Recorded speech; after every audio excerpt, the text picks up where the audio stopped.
Halo, selamat pagi, selamat malam, selamat siang. Assalamualaikum warahmatullahi wabarakatuh. Ketemu lagi dengan saya, Imam Suharjo. Kali ini saya menyampaikan materi tentang algoritma dan bilangan bulat di dalam matematika diskrit. Jadi, algoritma itu apa? Algoritma itu mungkin akan banyak pengertian ya, tapi algoritma itu muncul di dalam matematika dan juga ilmu komputer ya. Ya, ini intinya adalah sebuah proses langkah demi langkah untuk melakukan perhitungan atau komputasi. Nah, ini algoritma dipakai untuk perhitungan, proses data, penalaran otomatisasi, sampai nanti kita bisa membuat program yang di dalamnya juga ada algoritma. Ya, di dalamnya ada instruksi-instruksi yang didefinisikan dengan baik.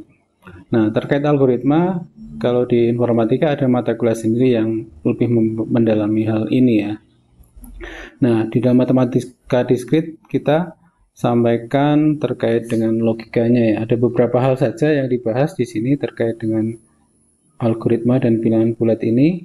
Di antaranya adalah terkait dengan operasi mod. Nanti ada ISBN, ada algoritma Euclidean contohnya. Jadi ada operasi mod ini yang salah satu yang mendasari juga di dalam perhitungan komputasi yaitu operasi sisa hasil bagi ya. Jadi misalkan 10 mod 5 itu artinya 10 dibagi 5 itu sisanya berapa? 10 dibagi 5 itu kan hasilnya 2, sisanya 0, maka modnya adalah 0. Contoh yang lain misalkan 10 mod 3, 10 dibagi 3 itu hasilnya adalah 3, sisanya 1, hasilnya adalah 1. Termasuk bilangan yang kurang ya misalkan 3 mod 10 ya, ini kan tidak cukup ya. Jadi 3 mod 10 atau 3 dibagi 10 itu hasilnya adalah 0, sisanya 3. Bagaimana kalau minus? Minus juga sama ya. Jadi operasi mod ini tetap akan memberikan hasil yang positif. Bulat positif. 0 bisa ya. Jadi misalkan minus 10 mod 3 itu artinya hasilnya adalah 3 kali minus 4. Ini kan minus 12 ditambah 2. Jadi hasilnya positif ya untuk operasi mod. Nanti bisa dicoba sendiri. Intinya adalah mod ini bilangan itu dibagi, sisanya berapa itu adalah moodnya ya. Tentu hasil baginya tadi adalah hasil bagi bilangan yang bulat. Jadi kita tidak bicara pecahannya. Nah, ada juga operasi div, mood dan div ya. Jadi ada mood ya. Ini tadi saya ulang juga. Terus ada ini tadi ada contoh-contoh nanti bisa dipelajari untuk operasi mood. Nah, terus kita masuk ke bilangan bulat ya. Bilangan bulat itu menjadi penting di dalam algoritma. Perhitungan-perhitungannya adalah utamanya adalah menggunakan bilangan bulat. Jadi nanti pecahannya itu pecahan yang menjadikan sisa tadi itu dipakai sebagai nilai moodnya tadi ya. Jadi kita tidak memperhitungkan pecahannya. Jadi bilangan bulat itu misalkan dari minus berapa sampai dengan plus berapa, yang ini jumlahnya tidak berhingga. Tadi kita sudah bicara tentang operasi mod tadi ya. Jadi operasi mod tadi itu mengenal dua, yaitu ada pembagi sama hasil bagi. Sama tadi ada sisanya. Jadi kita bisa narasikan atau ilustrasikan dalam sebuah rumus R sama dengan M mod N. Jadi sisa hasil bagi tadi itu dari M ini adalah bilangan yang mau dibagi, terus inilah pembaginya. Jadi contohnya misalkan 187 dibagi 97, sisanya adalah 47, hasilnya 20. Jadi kita bisa ilustrasikan 1987 itu sama dengan 97 pembaginya dikali 20 hasilnya, ditambah sisanya tadi ya. Nah, ini kita bisa tuliskan M ini tadi adalah bilangan yang dibagi, N ini pembaginya, H ini adalah hasil baginya, R ini adalah sisanya. Jadi kita bisa tuliskan H tadi itu sama dengan M div N ya. H ini adalah hasil bagi atau operasi div tadi ya. Kalau mod tadi yang di belakang ini yang mod sisanya, kalau yang M ini, yang H ini adalah hasil bagi. Hasil bagi yang bilangannya adalah bilangan bulat. Nah, ini contohnya misalkan 199 div 97 tadi ya. Tadi hasil baginya adalah 20. Terus kalau mood tadi yang sisanya di sini ya, R.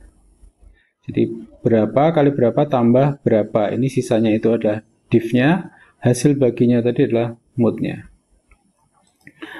Nah, terus ada kasus juga di dalam bilangan bulat itu kita ketemu juga namanya PBB atau pembagi bersama terbesar, atau kalau dulu mungkin adalah faktor persekutuan terbesar, yaitu merupakan bilangan terbesar yang habis membagi dua buah bilangan. Jadi misalkan PBB dari 80 sama 12, ini bilangan terbesarnya berapa yang habis membagi 12 sama habis membagi 8. Nah, kalau dulu kan biasanya difaktorkan gitu ya, 80 itu berapa gitu ya. Dibagi berapa, yang menjadikan bilangan 80 ini bulat. Atau kalau 12 itu ada 12, 6 kali 2 ya, 4 kali 3, 3 kali 4, 2-nya kali 6 ya, 1 kali 12 gitu ya. Termasuk ini ya, kita faktorkan seperti ini, nanti bilangan terbesarnya mana yang sama, maka ini dikatakan sebagai PBB-nya.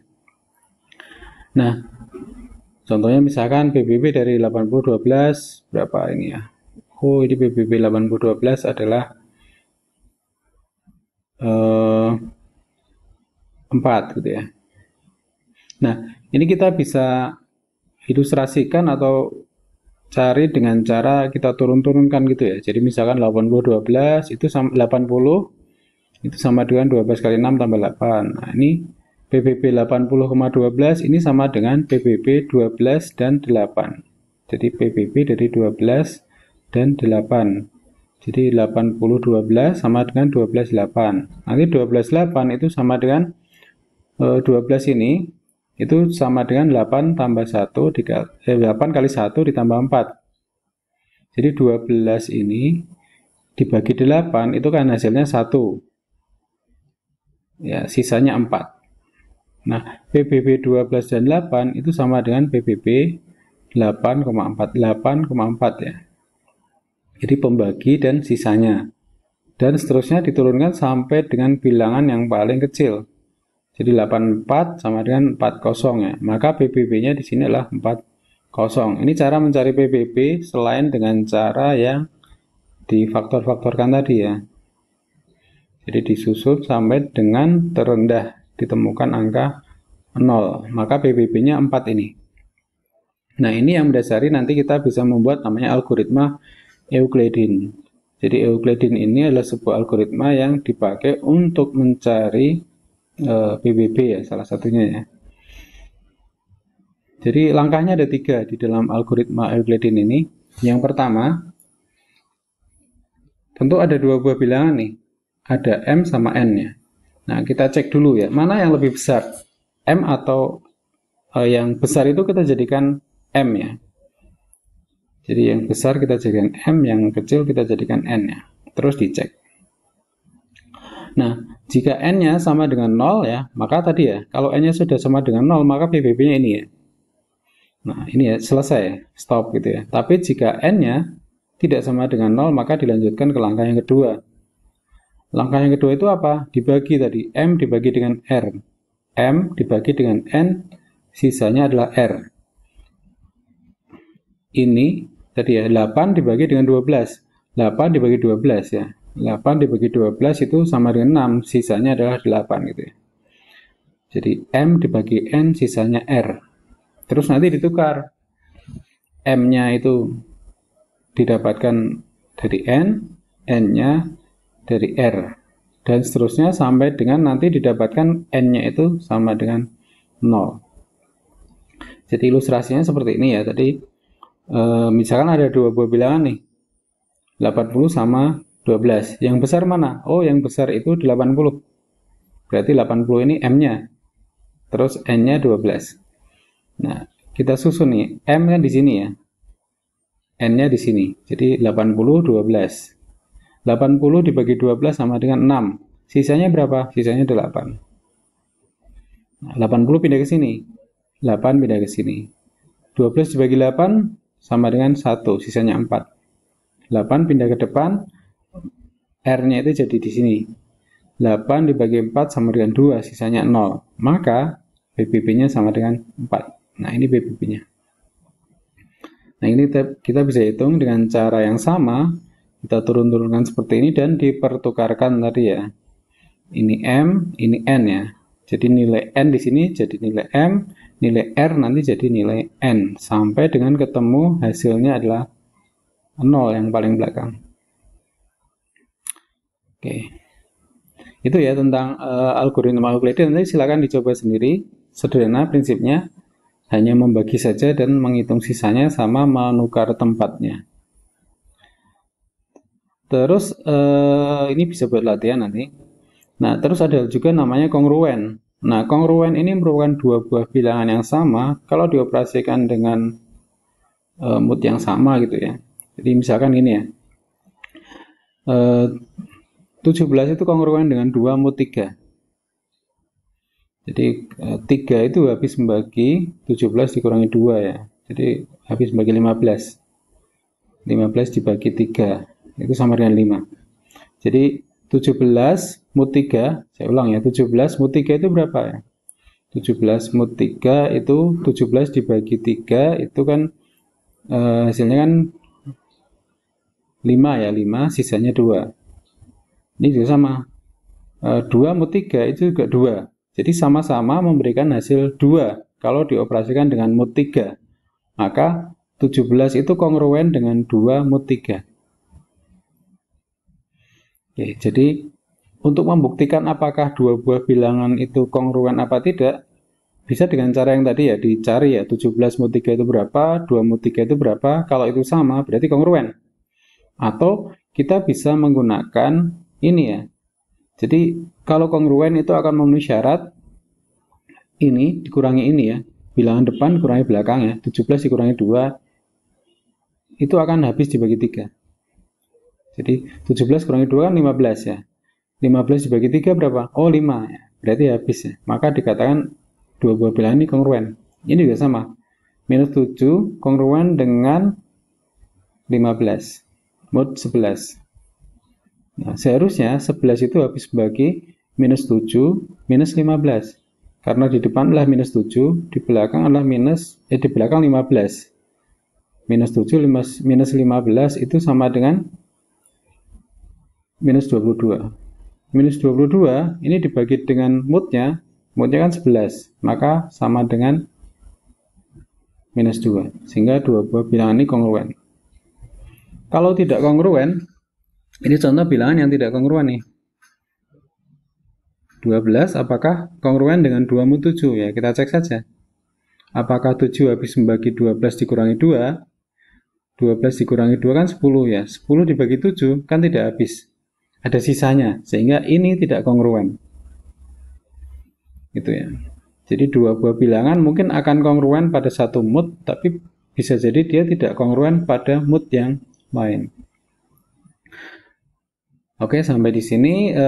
Terus ini ada contoh ya, beberapa aplikasi di dalam algoritma itu ada kriptografi. Ini ada mata kelas sendiri tentang kriptografi, ISBN, ada nomor kartu kredit itu juga di-generate pakai algoritma. Ada voucher, misalkan isi ulang handphone, isi ulang PLN itu juga di-generate pakai algoritma. Ya, cuman algoritma yang seperti itu kan ini sifatnya privat, tidak di-sharekan. Ya. Algoritma untuk dash, pembangkit bilangan acak, fungsi hash, dan lain-lain. Nah, kita contohkan saja satu implementasi yaitu adalah ISBN. Jadi ISBN ini dipakai untuk standar buku ya, buku cetak. Ini dulu ada ISBN 10 ya, cuman sekarang sudah tergantikan dengan ISBN 13. Nah, meskipun sudah tergantikan, sebaiknya juga mungkin perlu tahu ya. Jadi di dalam ISBN 10 itu ya sesuai dengan 10 digitnya ya. Jadi dia ada 10 karakter atau 10 angka. Jadi angkanya seperti ini, ada bagian depan itu merupakan kode negara ya. Ada kode-kode gitu, terus ada bagian yang memang dipakai untuk misalkan Indonesia ya, ada bagian 1 juta kalau salah, Indonesia dapat jatah 1 jutaan. Nah, bagian dari ISBN ini untuk yang 10 ya, itu seperti ini, bagian belakang sendiri ini kita sebut sebagai check digit, atau digit ke-10 ini kita sebut sebagai check digit. Jadi karakter ujinya atau check digitnya itu sama dengan jumlah perkalian bilangan yang ini, I kali XI dari 1 sampai 9 mod 11. Ini langsung saja ke contohnya ya, biar lebih mudah. Jadi sebenarnya seperti ini hitungannya adalah bilangan pertama kali 0, bilangan kedua kali jadi bilangan pertama kan 0 ya, 0 kali 1 kali 0 ya, terus 2 kali 3, 3 kali 0, 4 kali 1 dan seterusnya. Jadi bilangan 1 kali bilangan pertama, 2 kali bilangan 2, 3 kali bilangan 3 dan seterusnya sampai dengan bilangan yang 9 dikalikan bilangan yang ke-9. Nah, sehingga kita bisa cek ketemunya 151. 151 mod 11 sama dengan 8. Nah, 8 ini adalah angka yang paling belakang maksudnya, atau disebut sebagai check digit tadi. Jadi ISBN itu angkanya tidak random, tapi ada angka ininya, angka khususnya ya, bisa dihitung dengan rumus. Sehingga kalau misalkan satu bilangan ini hilang, ini bisa dihitung. Bilangan manapun bisa dihitung ya, kalau ini satu ada bilangan yang hilang. Oke.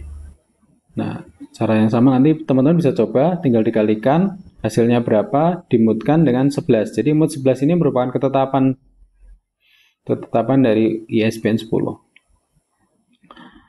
Nah, begitu juga ini contoh ya, tadi kita sudah ketemu tadi contohnya. Ketemunya 151 mod 11 sama dengan 8. Nah, termasuk bilangan yang hilang di tengah pun kita juga bisa hitung ya. Cuma memang mungkin cara hitungnya memang perlu hati-hati ya, karena tidak langsung bisa ketemu seperti angka yang terakhir tadi. Nanti pakai persamaan cara menghitungnya. Jadi jumlahnya berapa? Karena ini ada variabel ya.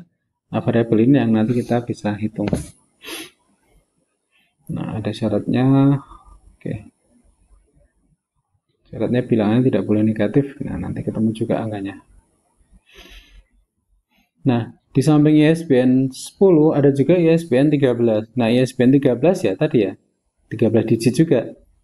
Bagaimana dengan karakter terakhirnya ya? Angka ke-13-nya kita sebut sebagai check digit juga.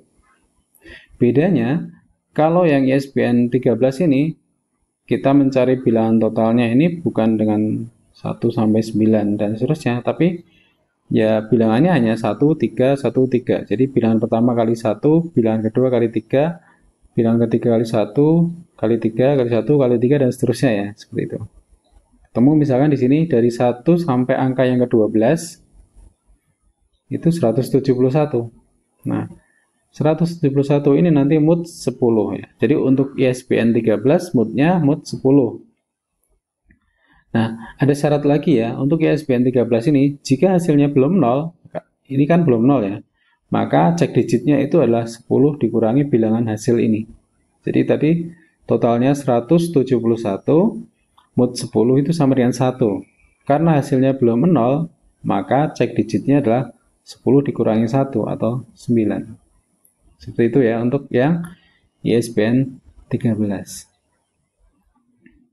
Nah, teman-teman bisa mencoba membuat ini ya, algoritma, bisa dengan Excel, bisa dengan aplikasi program yang teman-teman kuasai. Misalkan bagaimana mencari PBB tadi ya, atau algoritma Euclidean, atau algoritma untuk mencari ISBN 10 atau 13. Atau kalau mungkin yang suka tantangan bisa membuat pembangkit bilangan acak.